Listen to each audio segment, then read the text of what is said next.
पुस्तक आपको hard copy मिल जाएगी इसकी, ठीक है। सबसे पहला चैप्टर जो है वो कंप्यूटर का परिचय है, इंट्रोडक्शन ऑफ कंप्यूटर।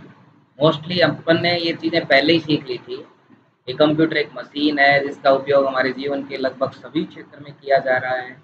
वेब प्रौद्योगिकी, इंटरनेट, मोबाइल फ़ोन के विकास ने ज्ञान के नए आयाम स्थापित किए हैं। अब देखो, इंटरनेट की आवश्यकता जैसे जैसे हमें पड़ती है वैसे वैसे हम खुद सीख भी जाते हैं ऐसे। जब कोरोना काल आया उस टाइम आपको ऑनलाइन क्लासेस की ज़रूरत थी। उससे पहले आप जूम ऐप, गूगल मीट ये सब जानते थे क्या? नहीं जानते थे ना। नहीं, टाइम के अकॉर्डिंग क्या हो गया, चेंज हो गया। और अब सारे बच्चे Zoom app, Google Meet app और माइक्रोसॉफ्ट टीम, ये सारी चीज़ें आप कब सीखे? ज़रूरत के हिसाब से सीखे ना। एक्चुअल में होता क्या है, कुछ बच्चे एडवांस होते हैं, वो खाली फेसबुक, जी में ये व्हाट्सएप और यहाँ तक सीमित नहीं रहते, वो उससे कुछ आगे तक जाने की कोशिश भी करते हैं। और हमें वो बताते हैं कि आपको किसी ने बताया ही होगा कि व्हाट्सएप ऐसे चलेगा, फेसबुक ऐसे चलेगा, किसी ने तो बताया है ना आपको, तभी आप सीखे उसको। किसी ने बताने से ही सीखे। अब ये चीज़ जिसने पहले दिन खोजी है ना कि ये भी हो सकता है ऐसे, वो ज़्यादा बड़ा है आदमी। हमें तो क्या है, हमें तो ये जितना बताया गया उतना आपने कर दिया। तो एक्चुअल में क्या होता है, जब ज़रूरत पड़ी तो हमें वेब प्रौद्योगिकी यानी वेब टेक्नोलॉजी का इस्तेमाल हम वैसे ही करने लग गए। जब तक नोटबंदी नहीं हुई थी उससे पहले लोग डिजिटल ये जानते नहीं थे, फ़ोन पे करना, गूगल पे करना जानते थे क्या? नोटबंदी के बाद सब जानने लग गए। ऐसा क्यों हुआ? क्योंकि हमें क्या पड़ी, ज़रूरत पड़ गई। आपको कभी ईमेल करने की ज़रूरत पड़ी क्या? नहीं पड़ी ना, तो आप ईमेल करना नहीं जानते हो। जबकि जानना क्या चाहिए, ईमेल करना जानना चाहिए। व्हाट्सएप की ज़रूरत नहीं पड़ती तो भी आप सीख गए। ज़रूरत रोज़ पड़ती है, मतलब अपने किसी को भेजने में। यही काम अगर ईमेल से हमें आता ना तो वो हमारे काम आता। आप किसी भी कंपनी में कहीं जाएंगे, कोई जॉब के लिए कहीं जाएंगे, तो आपको ये नहीं पूछेगा कि व्हाट्सएप चलाना आता है क्या, फेसबुक चलाना आता है, पूछेगा क्या ऐसे कुछ? आपको ये पूछेगा ईमेल करना आता है क्या, ईमेल पढ़ना आता है क्या, ईमेल की कैसी क्वालिटी होनी चाहिए, ये सारी चीज़ें आपसे पूछी जाती है। तो हमें इस हिसाब से जीवन जो हमारा है, नई विचार प्रक्रिया को जीवन दिया है। कंप्यूटर तत्व अनुसंधान अनुसंधान एवं विकास की गति को देखते हुए यह कह सकते हैं कि हमें जीवन में नए नए अनुभवों का अवगत करवाता रहेगा। अभी करवा रहा है ना रोज भाई, नए नए अनुभव। जब नोटबंदी हुई तो हमने सीख लिया गूगल पे, फोन पे, ये सब सीख लिया। जब कोरोना आया, क्लासेस नहीं लग रही थी, हमने जूम ऐप, गूगल मीट ये सीख लिया। या पहले नहीं होते थे क्या ये सब चीज़ें? होती तो थी, लेकिन हमने तो व्हाट्सएप पर वहाँ तक सीमित थे। बड़ी मुश्किल हुई जब कोरोना काल आया, हमें बच्चों को बताना पड़ता था, अरे व्हाट्सएप नहीं, आप गूगल मीट चलाइए, लिंक भेजते थे। 4-5 दिन तो क्लास हमारी ऐसे बताने बताने में चली गई थी, लोगों को सिखाने में चली गई थी। उसके फिर वीडियो बनाए हमने, स्क्रीनशॉट के वीडियो भेजे। बड़े बड़े स्कूल के टीचर्स हमें फ़ोन करते थे कि सर हमारे स्कूल का भी हम चलाना चाहते हैं, ये चलाना चाहते हैं। मतलब बहुतों ने ऐसे हमें फ़ोन किया था। कहने का मतलब, अपने यहाँ सबसे महत्वपूर्ण जो बात है वो यही है कि जैसे जैसे हमें आगे जीवन में हम आगे बढ़ रहे हैं, हमें नई नई चीज़ें जो है वो देखने को मिल रही है। अभी नई नई चीज़ें हम सीखने को हमें मिल रही है। अगर हम बात करें, पर्सनल कंप्यूटर गणना, डिजाइन, प्रकाशन, प्रयोजन के लिए छात्रों, इंजीनियरों और रचनात्मक लेखकों द्वारा इस्तेमाल किया जाता है। कंप्यूटर ने सीखने की प्रक्रिया को भी बेहतर किया है। विद्यार्थी कक्षा में ही नहीं बल्कि अब वह यात्रा कर रहा हो, पर्सनल कंप्यूटर के साथ घर बैठकर भी अपनी पढ़ाई कर सकता है। इंटरनेट प्रौद्योगिकी से हर व्यक्ति को सभी जानकारी प्राप्त होना संभव हुआ है। लोग अब पूछताछ, बैंकिंग, खरीदारी, कई कार्यों के लिए कंप्यूटर का ही उपयोग करते हैं। आप मोस्टली ऑनलाइन चीज़ें मंगवा रहे हो, आप बहुत सारे बैंकिंग का यूज़ कर रहे हो, कंप्यूटर का इस्तेमाल कर रहे हो। वर्तमान में हम सूचना का सुपर हाईवे के रूप के युग में हम गुजर रहे हैं। सूचना का सुपर हाईवे किसे कहते हैं पता है आपको? इंटरनेट को कहते हैं। सूचना का सुपर हाईवे किसे कहा जाता है? इंटरनेट को। इंटरनेट के ज़माने से हम गुजर रहे हैं। जानकारी सिर्फ कंप्यूटर के एक बटन पर क्लिक करते ही हमें सारी जानकारियाँ उपलब्ध होती है, और इसका हमें कुछ फ़ायदा भी है और कुछ नुकसान भी है। आप खुद कितने एक्सपेरिमेंट करते हो दिन में? चलिए दिन में छोड़िए, आपने अपने जीवन में कौन सा एक्सपेरिमेंट किया है? जैसे गर्ल्स है, मान लो गर्ल्स कपड़े बना सील रही है कोई, उसमें आपने कभी एक्सपेरिमेंट किया या फिर आपने यूट्यूब पर डिजाइन देखे और यूट्यूब पर देख के वैसा सील लिया? खुद ने कुछ किया? हमें कोई नई चीज सीखनी है तो हम कहाँ चले जाते हैं? यूट्यूब पर चले जाते हैं। फिर आपका उसमें क्या योगदान रहा? हमारा तो कोई एक्सपेरिमेंट ही नहीं, हमारा दिमाग ही कहाँ तक सीमित हो गया? यूट्यूब तक सीमित हो गया कि हमें अगर नहीं आएगा कुछ। कोरोना काल में ये गुलाब जामुन रसगुल्ले ये हम लाते नहीं थे दुकान से, तो सबने यूट्यूब से सीखने की कोशिश की गई। लेकिन आप बताइए, क्या कोई बना पाया? क्या बनाया कुछ? तूने खराब जरूर किया बहुत कुछ। क्यों नहीं बना पाए? क्योंकि हमारे में स्किल तो है ही नहीं, कॉपी है हमारे में, तो हर जगह कॉपी काम नहीं करती। अब आप यूट्यूब पर सीख लो तैरना, कि पानी में कैसे तैरा जाता है, लिखो उसमें, वो बताएगा ऐसे हाथ पैर मारने हैं, ये करने हैं, पानी में तैरोगे। फिर कूद जाओ आप नहर में, सीख जाएंगे क्या? हैं? मतलब हम एक्सपेरिमेंट हम खुद नहीं करते हैं। अब हमें स्कूल में कोई प्रोजेक्ट दिया गया कि ये लो प्रोजेक्ट और इसको बनाइए, आपने क्या किया? उस प्रोजेक्ट का एक्सपेरिमेंट नहीं किया कैसे बनेगा। हमने क्या किया? यूट्यूब पर गए और हमें देखना था, फेफड़ों का एक प्रोजेक्ट दिया गया कि फेफड़े कैसे काम करते हैं, बोलेंगे उसमें, लिखेंगे भी नहीं, टाइप नहीं करेंगे आजकल, बोलेंगे फेफड़े कैसे काम करते हैं, इसका प्रोजेक्ट बनाइए। उसमें वो यूट्यूब में 10-20 आएंगे, उसमें से आप एक सेलेक्ट करेंगे और उसको बना के स्कूल में जमा करवा देंगे। कई तो करेंगे।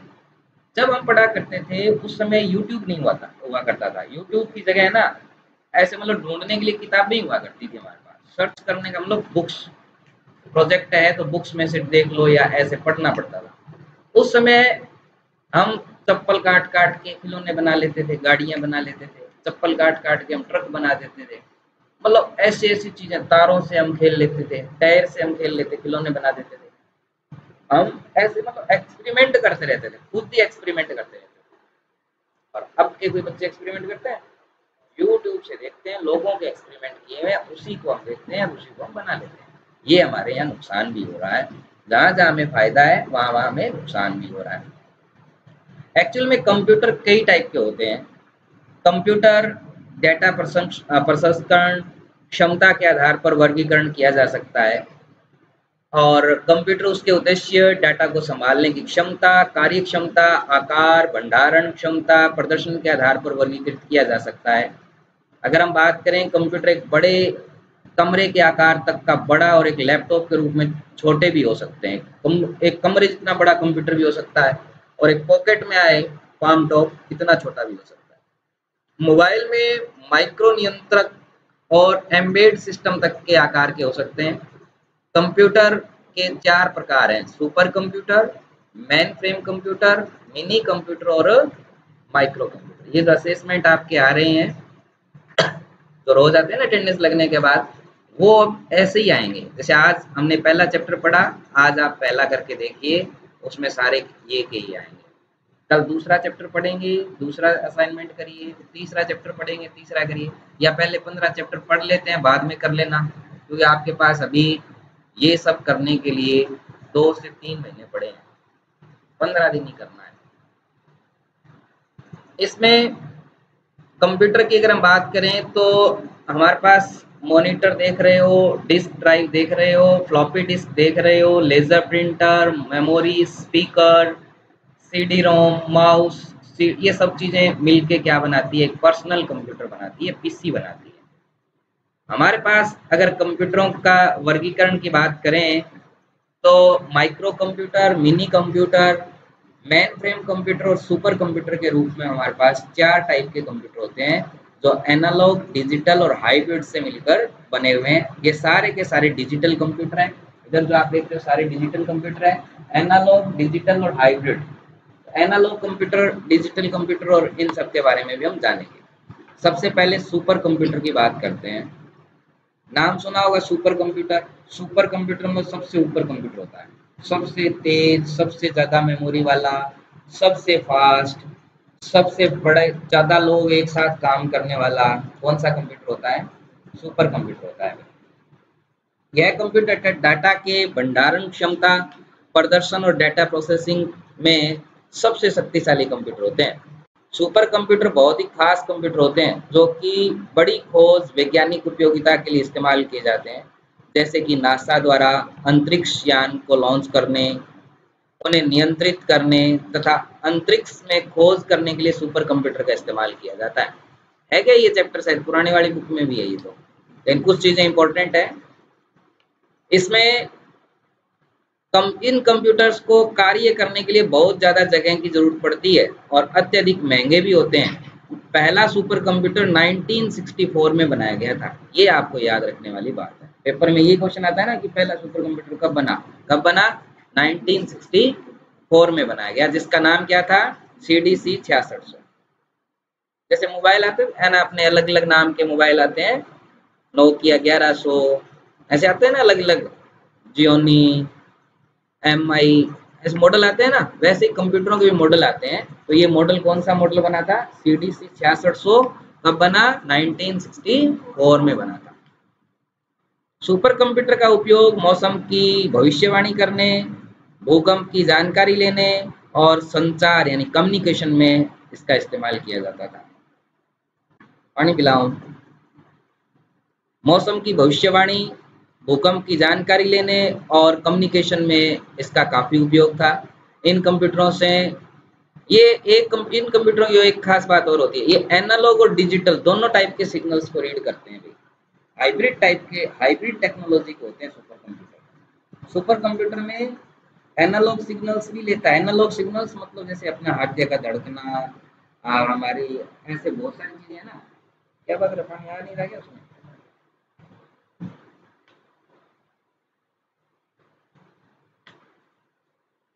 ये सब चीजें जो हो रही है वो किससे हो रही थी? एनालॉग और डिजिटल दोनों में जिस कंप्यूटर में हो उसे कहते हैं हाइब्रिड कंप्यूटर, जो ऐसे सिग्नल्स लेते हैं, मौसम संबंधी सिग्नल ले लेते हैं, भूकंप संबंधी ये भूकंप की जानकारी लेना है तो भूकंप तो एक एनालॉग सिग्नल होता है, डिजिटल तो नहीं होता। फिर कंप्यूटर उसको डिजिटल सिग्नल में बदल देता है। बताते हैं ना भूकंप के झटके इतनी गति से लगे, ये तो गति बता रहे हैं, मतलब डिजिट्स बता रहे हैं। ये काम कौन कर रहा है? सुपर कंप्यूटर कर रहा है। ये कंप्यूटर्स जो हैं बहुत सारे उपयोग में होते हैं और बहुत महंगे भी होते हैं। इनका हथियारों के परीक्षण और नाभिकीय हथियारों के प्रभाव को जानने में भी ये कंप्यूटर जो है वो इस्तेमाल किए जाते हैं। हथियार मतलब जो लड़ाई करने के फौजियों के जो काम आते हैं ना, नाभिकीय जो ऐसे बम है, ऐसी मिसाइल्स हैं, जो परमाणु बम है, उन सबको जांचने, उनको काम में इनसे काम करवाने के लिए ऐसे कंप्यूटर का इस्तेमाल किया जाता है। इसमें IBM गाया अमेरिका का है, फिजिटिसु के कंप्यूटर है जो जापान का है, और परम जो है वो किसका है? भारत का है। परम सुपर कंप्यूटर किसका है? भारत का। अब हमारे पास आता है अगला कंप्यूटर, मेन फ्रेम कंप्यूटर।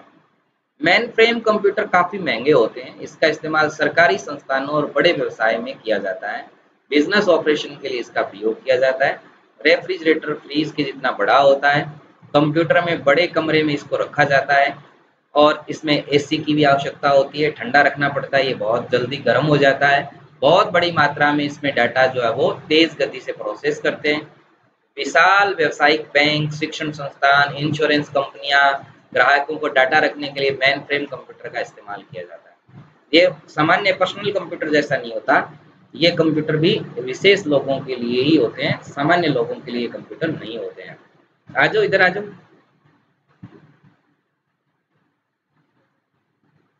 कुछ मेन फ्रेम कंप्यूटर्स हैं फिजिटिसु ICL, VME और हिटाची Z800। ये दो ऐसे कंप्यूटर्स हैं जो मेन फ्रेम कंप्यूटर है। आप ये जब चैप्टर पढ़ रहे हो, इसी चैप्टर में से आपका असेसमेंट्स खुलते हैं, इसलिए ध्यान से पढ़ें इसकी एक एक चीज को। क्वेश्चन पूछा जाता है निम्न में से कौन सा मेन फ्रेम कंप्यूटर का प्रकार नहीं है? तो फिजिटिसु ICL, VME और हिटाची Z800 ये अपने पास तो एक ऐसे दिए हैं जो मेन फ्रेम कंप्यूटर है। उसके बाद आता है मिनी कंप्यूटर। मिनी का मतलब ऐसे नहीं छोटा कंप्यूटर होता है ये, मिनी का मतलब छोटा होता है लेकिन छोटा नहीं है ये कंप्यूटर, ये भी फ्रीज के जितना बड़ा होता है। एटीएम मशीन है, जैसे एटीएम मशीन मिनी कंप्यूटर ही होता है। मिनी कंप्यूटर प्राय छोटे व्यापार में उपयोग में लिए जाते हैं। हालांकि ये सुपर कंप्यूटर और मेन फ्रेम कंप्यूटर के समान शक्तिशाली नहीं होते, लेकिन फिर भी ये शक्तिशाली मशीनों में ही गिना जाता है। हमारे इन पर्सनल कंप्यूटरों की बजाय ये काफ़ी स्ट्रॉन्ग होता है। इसका उपयोग बड़ी और मध्यम वर्ग की कंपनियां जो है वो इस्तेमाल करती है। कंप्यूटर एकल उपयोगकर्ता और बहु उपयोगकर्ता, सिंगल यूजर और मल्टी यूजर की अवधारणा पर कार्य करते हैं। ये आप एक साथ कई सारे यूजर्स इस पर भी काम कर सकते हैं। कुछ मिनी कंप्यूटर्स के उदाहरण है के 2202, एक्सेस इंस्ट्रूमेंट T1 990 और SDS 92। ये अब तक के जो हमने कंप्यूटर पढ़े, सुपर कंप्यूटर, मिनी कंप्यूटर और मेन फ्रेम कंप्यूटर, ये तीनों ही कंप्यूटर हमारे मैक्रो स्टाइल के कंप्यूटर थे। मैक्रो स्टाइल के ना बड़े कंप्यूटर थे, विशाल कंप्यूटर होते थे, छोटे कंप्यूटर नहीं है। आगे कर लेने देते। उसके बाद अपने पढ़ रहे हैं अब, ये मैक्रो थे, अब माइक्रो कंप्यूटर पढ़ेंगे। माइक्रो मतलब छोटे कंप्यूटर जो आम लोगों तक होते हैं, पहुंच में होते हैं, खरीद सकते हैं, जिसमें डेस्कटॉप कंप्यूटर, लैपटॉप कंप्यूटर और पीडीए और टैबलेट और स्मार्टफोन, ये सब माइक्रो कंप्यूटर के प्रकार हैं। ये कंप्यूटर जो है वो वाइडली इस्तेमाल किए जा रहे हैं तथा काफ़ी तेज़ गति से उभर रहे हैं। ये कंप्यूटर चार बेसिक कंप्यूटर में से सबसे सस्ते होते हैं। ये एक सामान्य प्रकार के कार्य को करने के लिए इस्तेमाल किए जाते हैं, जैसे संचार, शिक्षा, मनोरंजन, गाने सुनना, वीडियो गेम, ऑफिस के कार्य या पर्सनल यूज़ के लिए जो कंप्यूटर इस्तेमाल किए जाते हैं, उन वो सारे कंप्यूटर कौन से होते हैं? Micro computer. माइक्रो मतलब छोटे। ये पोर्टेबल कंप्यूटर है, उठा के इधर उधर ले जा सकते हो आप। कंप्यूटर सिस्टम के लाभ और कंप्यूटर सिस्टम का जो मुख्य लाभ है वो है स्पीड। आप जिस काम को, काउंटिंग को बहुत टाइम से कर पाते हो, वो ये जल्दी कर देता है। स्पीड है इसकी मेन। उसके एक्यूरेसी, कभी ये जोड़ घटाव, गुणा भाग कभी गलत नहीं करता। इसमें ये क्वेश्चन बार बार पूछा जाता है पेपर में कि कंप्यूटर द्वारा उत्पादित परिणाम पूर्ण रूप से सही होते हैं यदि कंप्यूटर में सही डाटा दर्ज किया गया है। तो अगर आप गलत डाटा दोगे तो उसमें गलत ही आउटपुट आएगा। इसमें गीगा का, ये जो गीगो है, इसका फुल फॉर्म पूछा जाता है। गीगो का full form of GIGO, garbage in garbage out. जैसा इसमें इनपुट डालोगे आउटपुट भी कैसा वैसा ही आएगा। इस टर्म को कहते हैं गीगो। इस टर्म को क्या कहते हैं? गीगो। उच्च संचरण क्षमता, इसमें स्टोरेज कैपेसिटी बहुत होती है। वर्तमान में टीबी और पीबी जैसी स्टोरेज कैपेसिटी कंप्यूटर्स में आ गई। जैसे आपका मोबाइल जो है वो 64 GB 128 GB तक के आ रहे होंगे, लेकिन कंप्यूटर की जो है वो टीबी में आते हैं, पीबी में आ रहे हैं, चाइना में पीबी में चल रहे हैं, पेंटाबाइट में। तो ये सब जो है वो उच्च संचयन का है, ये हाई स्टोरेज कैपेसिटी के कंप्यूटर होते हैं। वर्सेटिलिटी, कंप्यूटर अनेक प्रकार के कार्यों को करने में सक्षम है।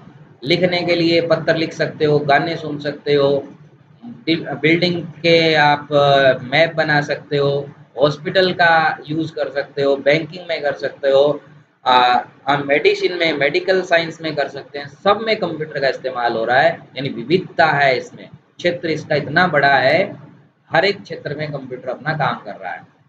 कंप्यूटर डिलीजियस भी होता है, परिश्रमशील होता है, थकता नहीं है, मशीन है इसलिए ये लंबे टाइम तक काम करता रहता है, कभी थकता ही नहीं है। तो ये 5 इसके मुख्य कंप्यूटर के लाभ होते हैं। उसके बाद आती है इसकी लिमिटेशन। जहाँ लाभ है वहाँ कुछ लिमिटेशन भी है। लिमिटेशन तो यही है कि कंप्यूटर खुद कुछ नहीं करता। करता है कि कंप्यूटर खुद कुछ? जैसे हम उससे कोई काम करवाएंगे उतना ही काम करेगा। अगर हमने इसमें आपको कंप्यूटर में कोई काम नहीं आ रहा तो इसके आगे हाथ जोड़ के बैठे रहो, ये कुछ नहीं करेगा। कुछ करता है क्या? आप उसके आगे आरती लगाओ और करो कि ये काम करते कंप्यूटर, कर देगा क्या? ये तभी करेगा जब आपको आएगा कुछ। मतलब आप कंप्यूटर में ये 2 साल के बच्चे जितनी भी बुद्धि नहीं होती, ये माना जाता है कंप्यूटर। हालांकि अब इसमें एक बुद्धि डाली जा रही है ऐसी।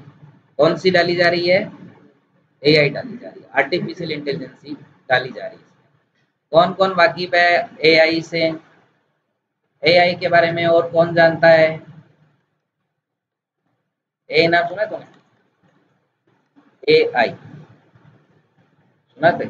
आज ही सुना है पहले?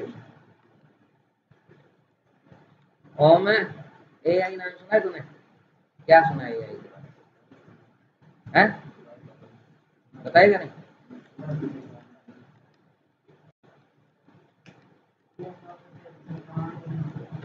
हाँ, अपने आप काम करता है, आर्टिफिशियल इंटेलिजेंस ही है, ऐसी बुद्धि जो इसमें पहले से किसी के द्वारा डाली गई है, उस बुद्धि को आर्टिफिशियल इंटेलिजेंस कहते हैं। ये लॉजिकली अपने से ज्यादा काम कर लेता है, ऐसे कंप्यूटर है ये। इसमें आप जो है वो एआई में सेंसर लगे रहते हैं, उस सेंसर के जरिए काम होता है।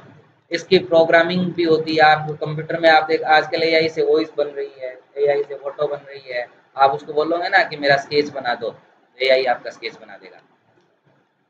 आप उसको बोलोगे कि मैं जो भी बोल रहा हूँ, जो मैं लिख रहा हूँ उसकी आवाज़ बना दो, बना देगा। आपको कुछ भी, कोई कोडिंग नहीं आ रही, एआई से पूछ लो, कोडिंग दे देगा। आपको कुछ नहीं आ रहा है, एआई से पूछ लो, दे देगा। यानी कंप्यूटर में आर्टिफिशियल इंटेलिजेंस का बहुत यूज होता है। सारे बच्चे वीडियो देखना है आर्टिफिशियल इंटेलिजेंस का, एआई का। नहीं देखूंगा तो कल मैं दिखा दूंगा, देखना, वैसे तो खुद ही देखना, यहाँ तो भरोसा नहीं है। अब आता है कंप्यूटर में हार्डवेयर और सॉफ्टवेयर, सारे ही जानते हो, बताने की जरूरत ही नहीं है। कंप्यूटर के अंदर जो प्रोग्राम चलते हैं वो सारे क्या होते हैं? सॉफ्टवेयर होते हैं, हार्डवेयर होते हैं। कंप्यूटर के अंदर जो प्रोग्राम चलते हैं वो क्या होते हैं? सॉफ्टवेयर होते हैं। और कंप्यूटर के जो फिजिकल पार्ट्स हैं वो क्या होते हैं? हार्डवेयर होते हैं। आप कंप्यूटर के किसी प्रोग्राम के बारे में जानते हो कि ये कंप्यूटर का एक प्रोग्राम है? कोई बच्चा जानता है कंप्यूटर का प्रोग्राम? जानती है? कौन सा प्रोग्राम जानती है? Microsoft office. इसके अलावा एक्सेल, पावर पॉइंट, ये सारे एमएस ऑफिस के ही पार्ट होते हैं। चलो, वर्ड, एक्सेल, पावर पॉइंट के अलावा कोई प्रोग्राम कंप्यूटर में आप जानते हो? एक बार तो क्या प्रोग्राम आप बना सकते हो क्या कंप्यूटर में? बना सकते हो ना? कैसे बनते हैं भाई प्रोग्राम? कोडिंग। इसके लिए क्या सीखनी पड़ती है? कोडिंग सीखनी पड़ती है। और कोडिंग होती है कंप्यूटर लैंग्वेज में, कंप्यूटर की भाषाओं में। उससे फिर भाषाएं क्या बनाती है? प्रोग्राम बनाती है।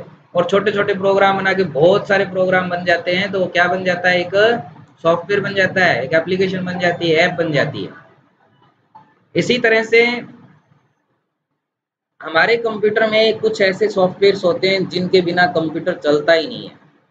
ऐसे सॉफ्टवेयर सिस्टम सॉफ्टवेयर कहलाते हैं। सिस्टम सॉफ्टवेयर एक ऐसा सॉफ्टवेयर है जो पहले उपयोगकर्ता से सूचना का आदान प्रदान करता है और फिर एप्लीकेशन सॉफ्टवेयर के साथ काम करता है। अगर आपके कंप्यूटर में सिस्टम सॉफ्टवेयर नहीं है तो फिर कोई एप्लीकेशन सॉफ्टवेयर इंस्टॉल नहीं होगा। एप्लीकेशन सॉफ्टवेयर तो जानते होंगे, ऐप। आपके मोबाइल में सिस्टम सॉफ्टवेयर भी है और एप्लीकेशन सॉफ्टवेयर भी है। तो बता, आपके मोबाइल में सिस्टम सॉफ्टवेयर भी है और एप्लीकेशन सॉफ्टवेयर भी है। कौन सा सिस्टम सॉफ्टवेयर है, कौन सा एप्लीकेशन सॉफ्टवेयर?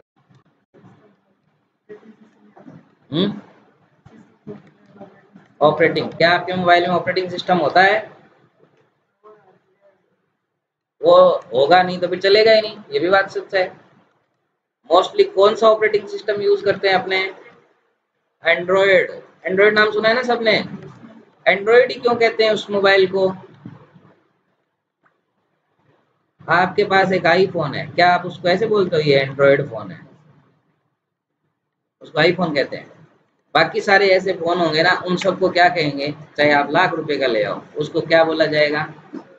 ऐसा क्यों? हाँ, एंड्रॉयड ओपन सोर्स है, अच्छी बात है। एंड्रॉयड हमारा ओपन सोर्स ओएस है, लाइनक्स का एक पार्ट है, ये मान लीजिए लाइनक्स ही है। लाइनक्स का मतलब, लाइनक्स एक ओपन सोर्स ओएस है जिसका यूज ऑपरेटिंग सिस्टम में किया जाता है। लाइनक्स जो है उसका एक पार्ट है एंड्रॉयड, और फ्री है, हमारे मोबाइलों में ये फ्री में चल रहा है, इसलिए मोबाइल सस्ते भी होते हैं। ऑपरेटिंग सिस्टम के बिना कोई भी आप व्हाट्सएप नहीं चला सकते, अगर एंड्रॉयड नहीं है तो कोई ऐप नहीं चला सकते आप, कोई ऐप नहीं चलेगी। वैसे ही कंप्यूटर में होता है, कोई भी एप्लीकेशन को चलाने के लिए हमें किसकी आवश्यकता होगी, किसकी आवश्यकता होगी, ऑपरेटिंग सिस्टम। हमारे कंप्यूटरों में मोस्टली कौन सा ऑपरेटिंग सिस्टम चलते हैं, विंडोज चल रही है। कौन सी चल रही है, विंडोज चल रही है। हमारे कंप्यूटर में कौन सी विंडो चल रही है, विंडो 10 चल रही है। कौन सी चल रही है, विंडो 10 चल रही है। ऑपरेटिंग सिस्टम सॉफ्टवेयर है जो कंप्यूटर हार्डवेयर और सॉफ्टवेयर को संभालता है, सीपीयू, मेमोरी, इनपुट आउटपुट आदि इसी से है, इसका मैनेजमेंट करता है, ये प्रबंधन करता है। कंप्यूटर प्रोग्राम के लिए आम सेवाएं प्रदान करता है। यह कंप्यूटर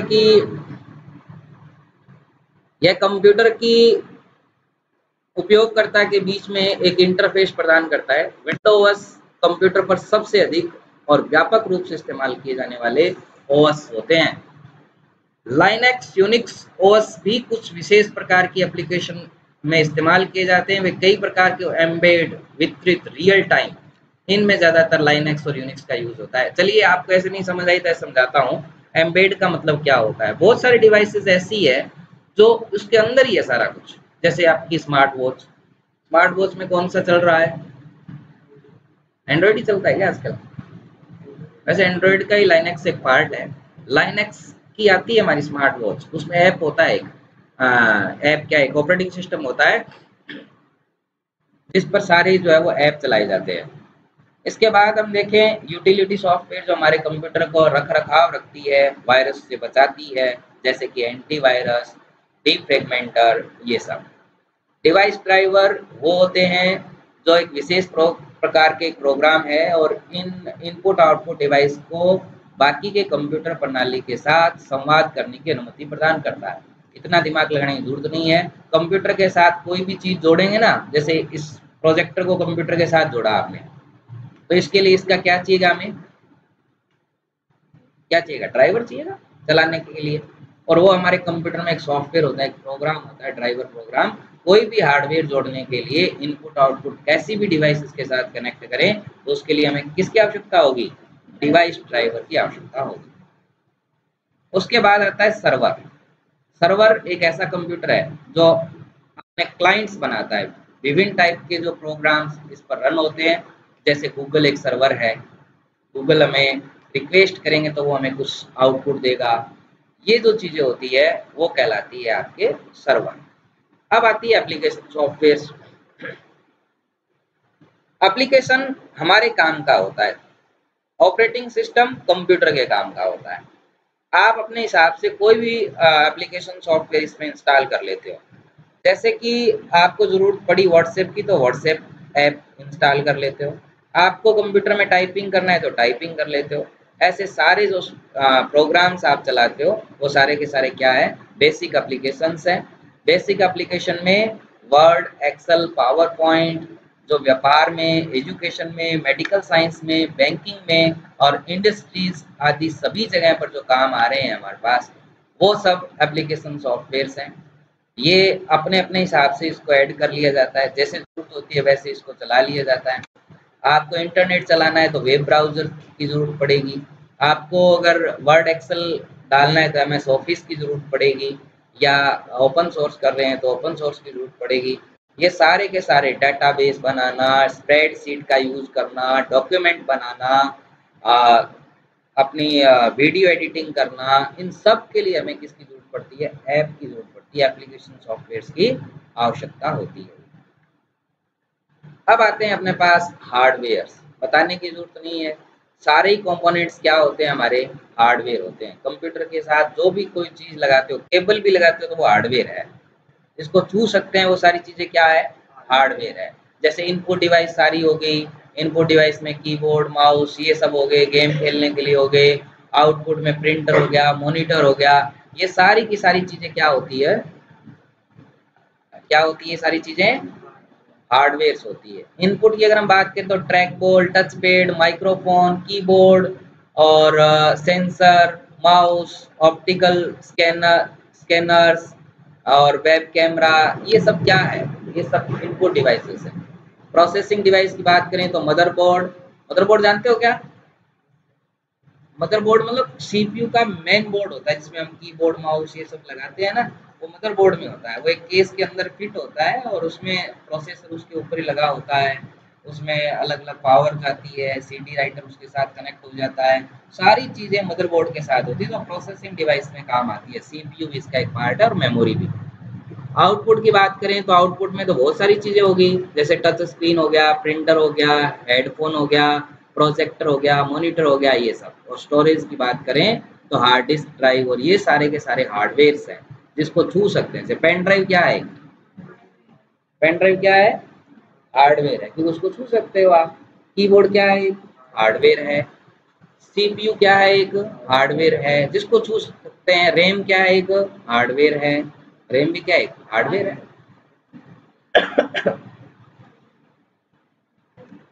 अब आता है अपने कंप्यूटरों का यूज कहाँ कहाँ हो रहा है। पढ़ने की जरूरत नहीं है, कंप्यूटरों का यूज तो आजकल जहाँ हमारी नजर जाती है वहीं होता है। आप कंप्यूटर का यूज, स्कूली बच्चे होमवर्क में इसका यूज कर रहे हैं, मनोरंजन के लिए आप इसमें गेम आदि खेलते हो। सामाजिक मीडिया में लोग सोशल मीडिया का यूज करते हैं, फेसबुक, इंस्टाग्राम, गूगल प्लस आदि का उपयोग किया जाता है। और इसमें नॉलेज के लिए भी आप इंटरनेट का प्रयोग कर सकते हैं। इंटरनेट में उपलब्ध वेबसाइटें, किताबें, ट्यूटोरियल्स, प्रासंगिक दस्तावेज, शैक्षिक सूचनात्मक सामग्री पढ़ने या डाउनलोड करने के लिए जो उपलब्ध होती है, उन सब चीज़ों से आप जो है इस बच्चे इसका इस्तेमाल करते हैं। शिक्षा के क्षेत्र में कंप्यूटर का बड़ा योगदान है, जिसमें आप स्मार्ट क्लास से सारे बच्चे वाकिफ होंगे, सब जानते होंगे स्मार्ट क्लास क्या होती है, जिसमें ईआरपी जो मॉड्यूल्स हैं उसके थ्रू पढ़ाया जाता है। ऑनलाइन एजुकेशन में आप घर बैठे डिजिटल लाइब्रेरी का यूज़ करके आप सारी किताबें पढ़ सकते हो, और रिसर्च और प्रोजेक्ट जैसे काम आजकल के सारे बच्चे इंटरनेट से ही करते हैं। कंप्यूटर का उपयोग व्यवसाय में भी किया जाता है। आप ऑनलाइन कोई चीज़ें भेज देते हो, वॉइस चैटिंग करते हो, या वॉइस और इंटरनेट प्रोटोकॉल का यूज़ करके आप वॉइस चैट आदि का प्रयोग करते हैं कम्युनिकेशन में। कंप्यूटर में हम बिक्री और विपणन कर सकते हैं, मार्केटिंग कर सकते हैं, हमारे सामान को बेचने की एडवर्टाइजमेंट कर सकते हैं। अगर आप कोई चीज़ बनाते हो घर में तो उसको बेचने के लिए आसान तरीका होता है, इंटरनेट पर आप बेच देते हो, तो वो एक व्यवसाय हो गया। ओवरऑल हमारा कंप्यूटर जो है वो क्या करता है, ये सारे काम जो है वो कंप्यूटर में बहुत सारे काम हैं, जिसमें सबसे पहले affiliated marketing, display advertising, email marketing, search marketing, social media, social networking, game advertising और वीडियो एडवर्टाइजिंग। ये सारे काम लोग जो है वो अपना व्यापार चलाने के लिए, इसका प्रयोग करते हैं। एफिलिएटेड मार्केटिंग आजकल बहुत चल रही है, डिस्प्ले एडवर्टाइजमेंटिंग बहुत चल रहा है। आपका कोई व्यापार है, आप सोशल मीडिया के थ्रू लोगों को बता देते हो कि मेरी ये दुकान है, इसमें ये सामान मिलता है, तो अपनी दुकान अच्छी चल जाती है। ये काम किसमें हो रहा है आजकल? आजकल तो कई चीज़ें ऐसे चल रही है, नहीं क्या? जैसे ये बेचते हैं ना, कोई कपड़े बेच रहा है ऑनलाइन, कोई कुछ बेच रहा है ना, तो वो ऐसे इजीली जो है वो चल जाती है ऐसे, इसके माध्यम से। शिक्षा और प्रशिक्षण में भी घर बैठे लोग, अब देखो मान लो कोई क्लास जयपुर जाके आपको पढ़ के आना है, वहाँ रहने का खर्चा होगा 10,000 पैसा महीने का, वहाँ की फीस होगी वो अलग, बहुत टाइम लगेगा, एक घर से दूर रहोगे। और वहाँ भी क्या होता है, आप ये जो देखना सीकर और ये जो जयपुर और बड़ी बड़ी कोचिंगें जो चल रही है, वहाँ क्या होता है, जैसे 500-600 बच्चे एक साथ ही बैठे रहते हैं, एक क्लास में 500 बच्चे। अब 500 बच्चों की क्लास में टीचर पढ़ा रहा है, उसको कोई लेना देना नहीं, एक बच्चे का नाम नहीं जानता वो। जैसे हम तो यहाँ पढ़ाते हैं, सारे बच्चों के परिवार तक जानते हैं, इसका पापा कौन है, इसकी मम्मी कौन है, क्या करते हैं, सब जानते हैं। और वहाँ क्या होता है कि इतनी बड़ी क्लास होती है और वो ऐसे लोग होते हैं, वो आते हैं और आट के पढ़ा के चले जाते हैं, बस उनको कोई मतलब नहीं है कि आपको समझ आया नहीं आया, आया तो ठीक, ना आया तो ठीक। अगले दिन महीने, एक महीने बाद एक डाउट क्लास लगाते हैं वो, उसमें एक आदमी दूसरा आता है, वो डाउट्स बताते हैं, वो एक दिन में सल्टा जाता है सारे डाउट। मतलब ये सब चीज़ें वहाँ चल रही है, देखा भी होगा, आपको समझदार होता ही है। अब वही क्लासेस अपने यहाँ लाइब्रेरी में कुछ बच्चे आते हैं, वही क्लासेस ले रखी है। वो क्या करते हैं, आगे कैमरा रखते हैं अपने लगाए और वो क्लासेस भेज देते हैं, वो लाइव कर देते हैं। वो सेम क्लास मोबाइल में चल रही है वैसे की वैसे। और बच्चे क्या कर रहे हैं, अपने घर में बैठे हैं, घर में अगर रेगुलेशन नहीं बन रहा है तो बच्चे लाइब्रेरी में आ जाते हैं। कितने रुपए लगते हैं लाइब्रेरी में, वो सुबह जैसे ही क्लास शुरू होती है पूरे दिन वहां पढ़ते हैं, वही चल रहा है उसके आगे, वही क्लास चल रही है नो डाउट। और वो अपने नोट्स नाट्स बना के और वैसे ही तैयारी कर रहे हैं। तो बताइए ऑनलाइन शिक्षा ज़्यादा बढ़िया है या नहीं है? है ही। फिर वहाँ आपको खाली माहौल मिल सकता है। फिर माहौल तो देखो जैसे सीख कर जाएंगे तो वहाँ सब बच्चे नीट ही नीट के होंगे। फिर सारे बच्चे वही वो तैयारी कर रहे होते हैं तो उनको देख देख के इंस्पायर होते हैं हम और फिर कर लेते हैं। ये इतना बेशक थोड़ा चेंज डिफरेंट है, बाकी सारा पढ़ाई का सिस्टम जो है वो सेम ही रहता है। तो ये था आपका फर्स्ट चैप्टर, अच्छा था। अपने कंप्यूटर के बारे में हमने जाना और कंप्यूटर का परिचय किया। कल का जो चैप्टर रहेगा वो दूसरा चैप्टर रहेगा। ऐसे अपने 15 चैप्टर्स रहेंगे यहाँ। कितने चैप्टर रहेंगे? 15। और प्रत्येक चैप्टर के बाद कुछ क्वेश्चंस आपके असाइनमेंट्स में खुल ही रहे हैं। तो आप दो दो तीन तीन असाइनमेंट तो आपने कर लिए होंगे, उसके आगे के करने के लिए आप वैसे आज एक नई बुक भी, एक ही बुक कहीं ले मत जाना कोई, इसमें असाइनमेंट जो है वो सारे दिए हुए हैं। ठीक है, इसमें असेसमेंट दिए हुए हैं। अभी आ जाएगी अपनी 10 एक दिन में ऐसी बुक्स मंगवा ली, 10 दिन बाद सबके आ जाएगी। तो इसी में से पेपर आएगा। पेपर भी इसमें से, इस बुक में से मोस्टली आपके 35 क्वेश्चन आते हैं ना, 30 प्लस क्वेश्चन आ जाते हैं इसमें से। एमसीक्यूज की बुक है ये, 50 रुपए की है वैसे ये, मार्केट में ये 70-80 रुपए की देते हैं। ये अपने 50 रुपए की पड़ती है, 50 में देते हैं। अभी तो आई नहीं है, 10 एक दिन बाद आएगी। 10 दिन तो नहीं लगेंगे, जल्दी आ जाएगी। छपने के लिए चली गई ये कुछ नए सिलेबस की। पहले अपने जो पढ़ी थी ना वो पुरानी सिलेबस की थी। आप सारे अप्रैल के, मार्च के कुछ ही बच्चे हैं, बाकी सारे अप्रैल के ही हैं। मार्च तक में तो वही चलेगी। अप्रैल के बच्चों के लिए नई बुक, नया सिलेबस आ गया है, उसके हिसाब से अब जो क्लासेस होगी। हालांकि ज़्यादा डिफरेंस तो नहीं है। बुक ये नई वाली बुक है, पुराने वाली बुक में भी शायद ये टॉपिक है ना। हाँ, कोई एक आधा चैप्टर अलग लगा है, वो बता दिया जाएगा।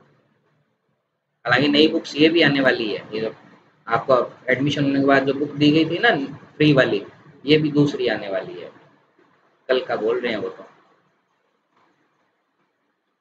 ठीक है भाई, उसके बाद अपने को 3 चीज़ें अपने को यहाँ करनी थी, जिसमें एक वर्ड, एक एक्सेल, एक पावर पॉइंट। सारे बच्चे ध्यान दें, विन वर्ड लिखने से क्या खुलता है? वर्ड। विन वर्ड से क्या खुलता है? वर्ड। इसके होम टैब और ये सब दिए हुए हैं अपने पास। विंडो बटन के साथ आर बटन दबाने के बाद अगर इसमें आप एक्सेल लिखेंगे तो क्या ओपन होगा? एक्सेल ओपन हो जाएगा। एक्सेल मीन्स यहाँ ये कुछ बॉक्सेस जैसे आ जाते हैं, जिसमें आप अपनी टेबल बनाते हो। ये टेबल बनाने का है, स्प्रेडशीट बोलते हैं इसको। हालांकि टेबल को पावरफुल बनाएंगे इसमें हम। बाकी होता यही है कि इसमें आप क्या बनाते हो? स्प्रेडशीट बनाते हो। जैसे रोल नंबर हो गया, हिंदी हो गया, इंग्लिश हो गया, मैथ्स हो गया, ऐसे आप क्या बनाते हो इसमें? ऐसे स्प्रेडशीट बनाते हो। लेकिन इसका फायदा ये है, ये नंबर प्रोसेसिंग प्रोग्राम है। वर्ड जो था वो वर्ड प्रोसेसिंग प्रोग्राम होता है। तो इसमें तो कोई शब्द लिख दिया आपने, कोई वर्ड लिख दिया, जैसे मैंने राम लिख दिया। अब इस राम को कैसा करना है? हमें राम का साइज बढ़ाना है, यानी वर्ड को प्रोसेस कर रहे हो आप। इसका रंग करना है, इसको बीच में लाना है पेज के, इसमें कोई पीछे का कलर करना है। मतलब ऐसे ऐसे जो प्रोसेस हो रहे हैं, वर्ड जो प्रोसेस हो रहा है, इसलिए इस प्रोग्राम का नाम क्या है? Word processing program. कौन सा प्रोग्राम है ये? Word processing. यहाँ क्या होगा, ये एक्सेल जो प्रोग्राम है हमारा, ये एक्सेल में स्प्रेडशीट बनी हुई होती है। स्प्रेडशीट तो दिख ही रही है आपको, भाई रो और कॉलम है तो स्प्रेडशीट हो गई है। इस रो और कॉलम में इसमें नंबर प्रोसेस होते हैं। जैसे आपने यहाँ नंबर पुट कर दिए और इन नंबरों का हम क्या कर सकते हैं, फिर नंबर में कैसे प्रोसेस होगा? नंबर का प्रोसेस मतलब तो नंबर का टोटल करना। टोटल आ गया अपने पास तो टोटल आ जाएगा ऐसे। मान लीजिए अपन ने ऐसे टोटल कर दिया कि इसका टोटल इसके साथ और इसका टोटल इसके साथ भी, तीनों का टोटल कर दिया आपने, ये हो गया टोटल। और टोटल होने के बाद आपने क्या किया, ये अपना ये टोटल हो गया, है ना, एक साथ हो गया। इसे कहते हैं नंबर प्रोसेस। इसे क्या कहते हैं, नंबर प्रोसेस। अब अपने पास टोटल हो गया तो हम एवरेज भी निकाल सकते हैं, औसत भी निकाल सकते हैं कि 3 सब्जेक्ट है, 300 का पेपर था, तो इज इक्वल टू ये E2 का पेपर हुआ, इसको आपने मल्टीप्लाई कर दिया 100 से और डिवाइड कर दिया 300 से। यही तो करते हो आप मैथ्स में कोई परसेंटेज निकालने के लिए। ये देखिए इसका एवरेज भी निकल गया। कहने का मतलब ऐसे नंबर प्रोसेस करने के लिए हम कौन सा प्रोग्राम यूज करेंगे, एक्सेल का, यानी एमएस ऑफिस नाम का एक ऐप है, एक एप्लीकेशन है एमएस ऑफिस। और इस एमएस ऑफिस में कई प्रोग्राम है, जिसमें कौन से प्रोग्राम है, वर्ड प्रोसेसिंग के लिए एमएस वर्ड हो गया, नंबर प्रोसेसिंग के लिए एक्सेल हो गया, और प्रेजेंटेशन के लिए क्या हो गया, पावर पॉइंट हो गया, और डाटाबेस के लिए क्या हो गया, एमएस एक्सेस। क्या हो गया, एक्सेस। और डिजाइनिंग के लिए क्या हो गया, पब्लिशर। क्या हो गया, पब्लिशर हो गया। पब्लिशर का मतलब होता है कि आप यहाँ अच्छे अच्छे डिजाइन बना सकते हो प्रिंट निकालने के लिए कोई, हालांकि हम वर्ड में भी बना सकते हैं ये, लेकिन इसने दे रखा है तो पब्लिशर का भी यूज कर सकते हैं अपने। ये सारे के सारे हमें RSCIT में सीखने हैं भाई, ये सब सीखते हैं हम। हालांकि इतना कोई बड़ी बात नहीं है, व्हाट्सएप चलाने वाले बच्चों को ये सब चीज़ें आनी चाहिए, क्योंकि जैसे आप मोबाइल की ऐप चलाते हो वैसे किसकी ऐप चलती है, कंप्यूटर की। अब जैसे पावर पॉइंट चलाना है आपको, ईजी है। पावर पॉइंट को रन करने के लिए पावर और PNT लिखेंगे, पावर PNT, ठीक है, स्पेस नहीं देना, पावर PNT और ओके कर देंगे। जैसे ही ओके करेंगे देखो पावर पॉइंट चल गया। जैसे अभी आपकी जो क्लास लग रही थी ये इस प्रेजेंटेशन से लग रही थी, यानी इससे लग रही थी, और ये मैंने ऐसे पावर पॉइंट का एक प्रेजेंटेशन बना रखा था और जिसको मैं शो कर रहा था। बच्चे भी अपने अपने प्रोजेक्ट बना सकते हैं, जैसे अभी आपकी छुट्टियां हैं, आप अच्छे प्रोजेक्ट बना सकते हो। जैसे मान लीजिए आप साइंस के बच्चे हो तो साइंस के कोई एक्सपेरिमेंट के बना लीजिए, आर्ट के हो तो आप जैसे हिस्ट्री का बनाना है तो हिस्ट्री का बना लीजिए, ज्योग्राफी है आपके पास तो ज्योग्राफी में ऐसे बना लो एक एक स्लाइड, जिसमें एक में हनुमानगढ़ जिले की फोटो लगा दी और हनुमानगढ़ जिले के बारे में सारा कुछ लिख दिया, ये जिला कब बना, किसने बनाया, कौन सी सन में बना, इस जिले में नौर भी है क्या, तहसीलें कितनी है, गांव कितने हैं, ऐसे बना सकते हैं ना अपन स्लाइड। एक बना ली, ऐसे हनुमानगढ़ के बाद गंगानगर बना लो, फिर अपने बीकानेर बना लो, जोधपुर, जैसलमेर, बाड़मेर, बीकानेर, सब का ऐसे बना देंगे तो पूरे पूरे राजस्थान का हिस्ट्री वो ज्योग्राफी आ जाएगी हमें। हिस्ट्री बना लो, जितने भी यहाँ राजस्थान के किले हैं उनकी फोटो लगाओ इसमें, बहुत आसानी से सब चीज़ें मिलती है। जैसे मान लीजिए आपको चाहिए राजस्थान के सारे फोर्ट चाहिए, राजस्थान फोर्ट लिख दो, राजस्थान फोर्ट की इमेज चाहिए, गूगल में आप गए, हमें पता है सारे किलों की फोटो आ गई, तो इमेजेस तो सारे किलों की आ गई हैं, नेट पर तो सारी चीज़ें आती है ऐसे। आप अपनी, अब ये फोटो है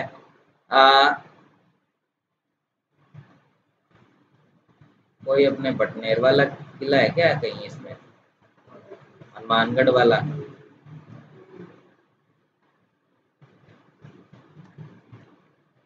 बटनेर,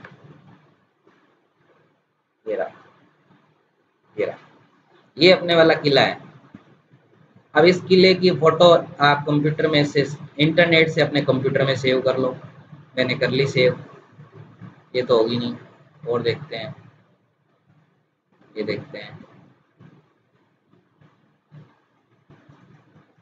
इसमें जेपीजी फाइल होती है ना वही सेव होगी, ये हो जाएगी। इसको आपने डेस्कटॉप यहाँ से सिलेक्ट करके आपने क्या किया, डेस्कटॉप पर जाके और डेस्कटॉप से फाइल को सेव कर लिया। अब हमारे इस फाइल हम यहाँ बना रहे थे, डॉक्यूमेंट की फाइल बना रहे हैं मान लीजिए यहाँ। अब हमें एक सॉरी पावर पॉइंट का ही बना रहे थे ना अपन, इसमें बना, इसमें वो फोर्ट की फोटो लानी है। इंसर्ट करेंगे, पिक्चर पर जाएंगे, इंसर्ट करेंगे, पिक्चर पर जाएंगे, और डेस्कटॉप के ऊपर अपने पास एक फ़ोटो थी ये वाली, अपन इस फ़ोटो को यहाँ ले आएंगे, देखो आ गई ना। इसके बारे में दे देंगे कुछ जानकारी, दूसरी स्लाइड ले लेंगे, न्यू स्लाइड, नई स्लाइड आ गई। यहाँ आपने एक फोटो और लगा लेते हैं, जैसे आपने एक फोटो लगा ली, ये लगा दी जैसे। तीसरी फोटो फिर लाते हैं अपने, तो फिर एक होम पर जाकर अपने नई स्लाइड लेंगे, एक नई स्लाइड ले ली, इंसर्ट किया, पिक्चर पर गए,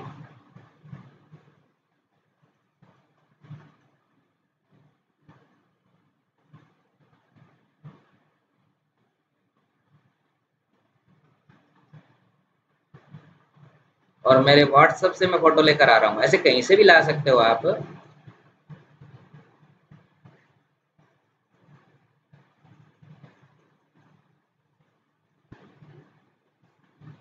ये जब तक आती है तब तक देखते हैं। ये अपने पास आ गई। अब देखिए, इसको स्लाइड को शो करने के लिए नीचे ऑप्शन दे रखा है यहाँ स्लाइड शो। इस पर जैसे ही क्लिक करेंगे ये हमारा प्रेजेंटेशन शुरू हो गया। ऐसा वर्ड में भी कर सकते हैं, ऐसा सब में हो सकता है।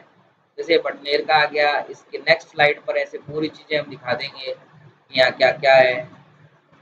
ऐसे अपन डाल सकते हैं। जैसे अभी हम ये एक फोटो और लाते हैं।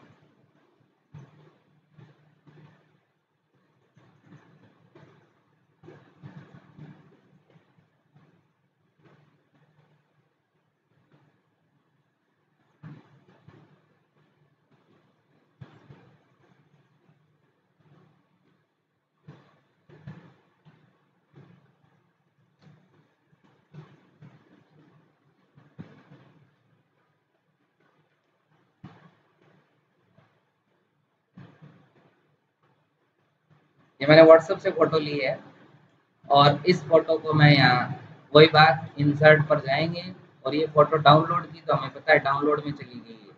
यहाँ से इस फोटो को क्या कर लेंगे, हम इंसर्ट कर लेंगे। ये फोटो आ गया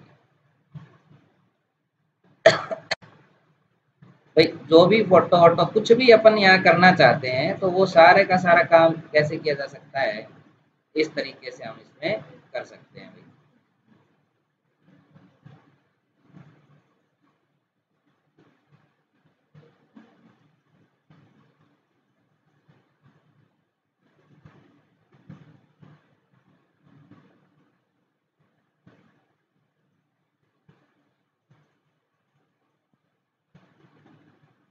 डाउनलोड किया, MS वर्ड में गए, यही तरीका वर्ड में लाने का है। इस फोटो को हम वर्ड में लेकर आ रहे हैं। इंसर्ट पर क्लिक किया, पिक्चर पर गए, फोटो आ गई भाई। उसमें भी तो इंसर्ट पर क्लिक करके पिक्चर पर गए थे, और यहाँ भी कहाँ जाना है, पिक्चर पर ही जाना है। कहाँ मिलेगी, डाउनलोड में मिलेगी। डाउनलोड से फोटो को यहाँ इंसर्ट कर लिया, इस फोटो को। अब देखिए, आप मोबाइल में ये सारी चीजें यूज करते हो आप। क्या क्या, एक फोटो है तो हमें पता है कि ये क्रॉप भी हो सकती है। अपन ने इस फोटो को क्रॉप कर लिया, एक्स्ट्रा जितनी भी चीजें थी उन सबको यहाँ से हटा दिया।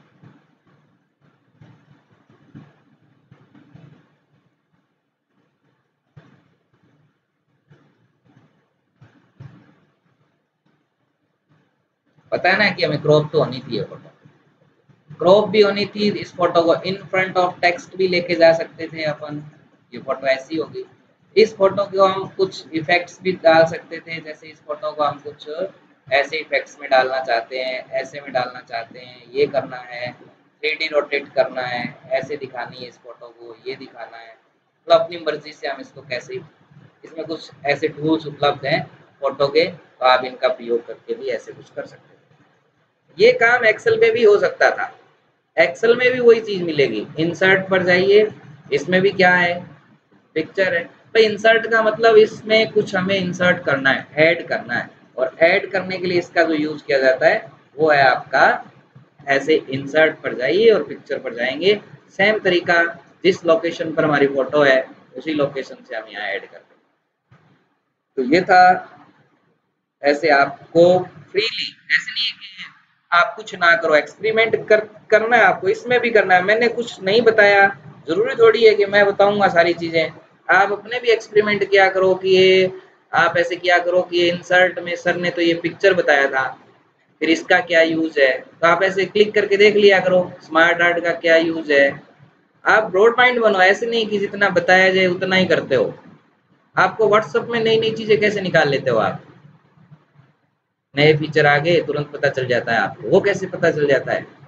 जैसे उसमें आप ढूंढते हो वैसे ही कंप्यूटर को चलाने की कोशिश करो, डरो मत इससे। आपसे कंप्यूटर खराब नहीं होता, आप चाह के भी हमारे कंप्यूटर खराब नहीं, तोड़ना मत, इसके अलावा कंप्यूटर में क्या खराब कर दो